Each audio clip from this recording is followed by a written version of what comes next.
जय श्री राधे कृष्ण। श्री ग्रह संहिता वृंदावन खंड 5वां अध्याय बकासुर का उद्धार। श्री नारद जी कहते हैं, एक दिन बलराम तथा ग्वाल बालों के साथ बछड़े चराते हुए श्री हरि ने यमुना के निकट आए हुए बकासुर को देखा। वह श्वेत पर्वत के समान ऊंचा दिखाई देता था।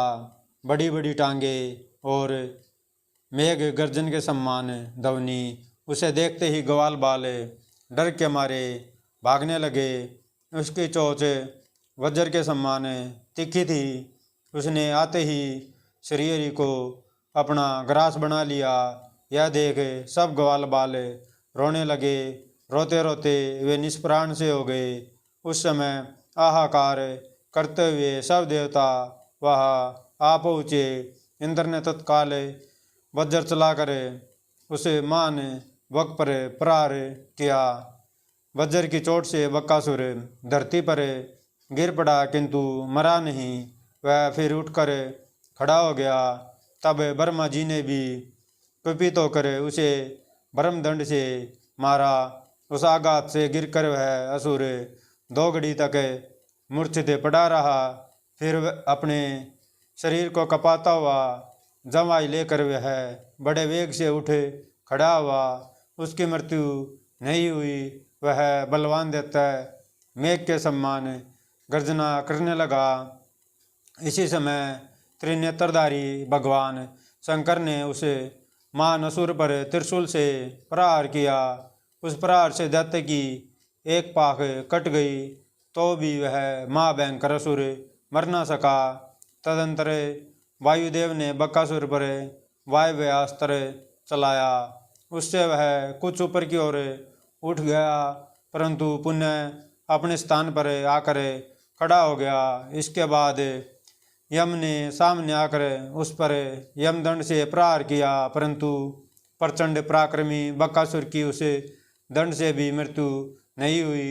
यमराज का वह दंड भी टूट गया, किंतु बकासुर को कोई क्षति नहीं पहुंची। इतने में ही प्रचंड किरणों वाले चंड पराक्रमी सूर्यदेव उसके सामने आए। उन्होंने धनुष हाथ में लेकर बकासुर को 100 बाण मारे।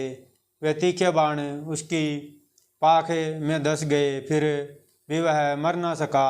तब कुबेर ने तीखी तलवार से उसके ऊपर चोट की। इससे उसकी दूसरी पाख भी कट गई, किंतु वह दैत्य पुंगव मृत्यु को नहीं प्राप्त हुआ। तदंतर साम देवता ने उस मावक पर निहार अस्त्र का प्रयोग किया। उसके प्रहार से शीत पीड़ित तो बकासुर मूर्छित तो हो गया, किंतु मरा नहीं। फिर उठकर खड़ा हो गया। अब अग्नि देवता ने उसे मावक पर आग्नेयास्त्र से प्रहार किया। इससे उसके रोए जल गए, परंतु उसे महादुष्ट दैत्य की मृत्यु नहीं हुई। तत्पश्चात जल के स्वामी वरुण ने उसको पास से बांधकर धरती पर घसीटा। घसीटने से वह महापापी असुर शतविक्षत हो गया, किंतु मरा नहीं। तदंतर वेगशालिनी भद्रकाली ने आकर उस पर गदा से प्रहार किया। गदा के प्रहार से मूर्छित हो बकासुर अत्यंत वेदना के कारण शुद्ध बुद्ध खो बैठा। उसके मस्तक पर चोट पहुंची थी, तथापि वह अपने शरीर को कपाता और फड़फड़ाता हुआ फिर उठकर खड़ा हो गया। और वह महादुष्ट दैत्य दृढ़तापूर्वक सम्रांगण में स्थित हो मेघों की भांति गर्जना करने लगा। उस समय शक्तिधारी सकंद ने बड़ी उतावली के साथ उसके ऊपर अपनी शक्ति चलाई। उसके प्रहार से उस पक्षी परवर असुर की एक टांग टूट गई, किंतु वह मर न सका। तदंतर विद्युत की गड़गड़ाहट के समान गर्जना करते हुए उस दैत्य ने सहसा क्रोधपूर्वक धावा किया और अपनी तीखी चोट से मार मार कर सब देवताओं को खदेड़ दिया। आकाश में आगे आगे देवता भाग रहे थे और पीछे से बकासुर उन्हें खदेड़ रहा था। इसके बाद वह दैत्य पुनः वही लौट आया और समस्त दिग्मंडल को अपने सिंहनाद से निनादित करने लगा। उस समय समस्त देव ऋषियों, ब्रह्म ऋषियों तथा द्विजों ने श्री नंदनंदन को शीघ्र ही सफल आशीर्वाद प्रदान किया। उसी समय श्री कृष्ण ने वक्कासुर के शरीर के भीतर अपने ज्योतिर्मय दिव्य देह को बढ़ाकर विस्तृत कर लिया। फिर तो उसे महावक का कंठ फटकने लगा और उसने सहसा श्री कृष्ण को उगल दिया। फिर तीखी चोट से श्री कृष्ण को पकड़ने के लिए जब वह पास आया तब श्री कृष्ण ने झपट कर उसकी पूंछ पकड़ ली और उसे पृथ्वी पर दे मारा, किंतु वह पुनः उठकर चोंच फैलाए उनके सामने खड़ा हो गया। तब श्री कृष्ण ने दोनों हाथों से उसकी दोनों चोंचें पकड़ ली और जैसे हाथी किसी वृक्ष की शाखा को चीर डाले उसी तरह उसे विदीर्ण कर दिया। उस समय मृत्यु को प्राप्त हुए दैत्य की देह से एक ज्योति निकली और श्री कृष्ण में समा गई। फिर तो देवता जय जयकार करते हुए दिव्य पुष्पों की वर्षा करने लगे। तब समस्त ग्वाल बाल आश्चर्यचकित हो सब ओर से आकर श्री कृष्ण से लिपट गए और बोले, सके आज तो तुम मौत के मुख से कुशलपूर्वक निकल आए। इस प्रकार बकासुर को मारने के पश्चात बछड़ों को आगे करके श्री कृष्ण बलराम और ग्वाल बालों के साथ गीत गाते हुए शहर से राजभवन में लौट आए। परिपूर्णतम परमात्मा श्री कृष्ण के इस पराक्रमपूर्ण चरित्र का घर लौटे हुए ग्वाल वालों ने विस्तार पूर्वक वर्णन किया। उसे सुनकर समस्त गोप अत्यंत विस्मित हुए।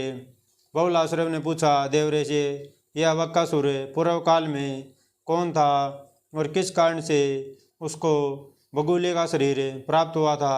वह पूर्ण ब्रह्म सर्वेश्वर श्री कृष्ण में लीन हुआ, यह कितने सौभाग्य की बात है।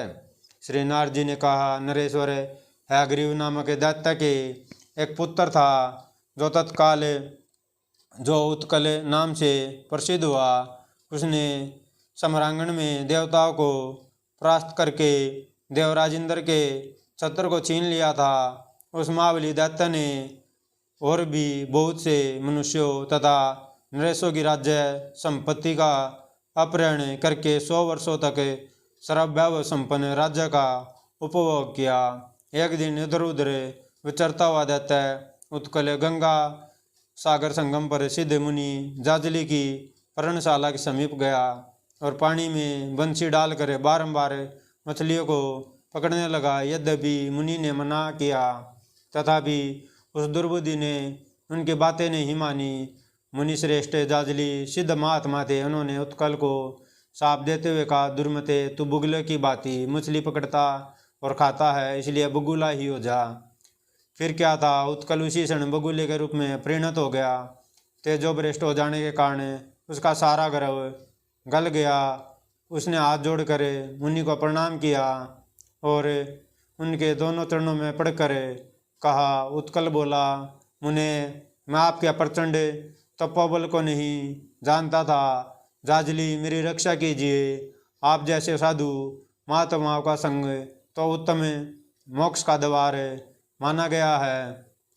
जो शत्रु और मित्रों में मान और अपमान में, सुवर्ण और मिट्टी के डेले में तथा सुख और दुख में भी समभाव रखते हैं, वे आप जैसे महात्मा ही सच्चे साधु हैं। उन्हें इस भूतल पर महात्माओं के दर्शन से मनुष्य का कौन कौन मनोरथ नहीं पूरा हुआ। ब्रह्म पद, इंद्र पद, सम्राट का पद तथा योग सिद्धि सब कुछ संतों की कृपा से सुलभ हो सकते हैं। मुनि श्रेष्ठ जाजले, आप जैसे महात्माओं में से लोगों को धर्म, अर्थ और काम की प्राप्ति हुई तो क्या हुई, साधु पुरुषों की कृपा से तो साक्षात पूर्ण ब्रह्म परमात्मा भी मिल जाते हैं। श्री नारद जी कहते हैं, नरेश्वर उस समय उत्कल की विनय युक्त बात सुनकर वे जाजली मुनि प्रसन्न हो गए। इन्होंने 60,000 वर्षों तक तपस्या की थी। उन्होंने उत्कल से कहा। जाजली बोले, व्यवसाय होते मनवंतर प्राप्त हो जाने पर जब 28वें द्वापर का अंतिम समय बीतता होगा, उस समय भारतवर्ष के माथुर जनपद में स्थित ब्रजमंडल के भीतर साक्षात परिपूर्णतम भगवान श्री कृष्ण वृंदावन में गौवत्स से चराते हुए विचरेंगे। उन्हीं दिनों तुम भगवान श्री कृष्ण में लीन हो जाओगे, इसमें संशय नहीं है। हिरणाक्ष आदि दैत्य भगवान के प्रति बैर भाव रखने पर भी उनके परम पद को प्राप्त हो गए हैं। श्री नारद जी कहते हैं, इस प्रकार बकासुर के रूप में परिणत हुआ उत्कल दैत्य जाजली के वरदान से भगवान श्री कृष्ण में लय को प्राप्त हुआ। संतों के संग से क्या नहीं सुलभ हो सकता। इस प्रकार श्री गोरख संहिता में श्री वृंदावन खंड के अंतर्गत बकासुर का मोक्ष नामक 5वां अध्याय पूरा हुआ। जय श्री राधे कृष्ण। अगर वीडियो अच्छी लगे तो लाइक कीजिएगा, चैनल को सब्सक्राइब कीजिएगा। जय जय।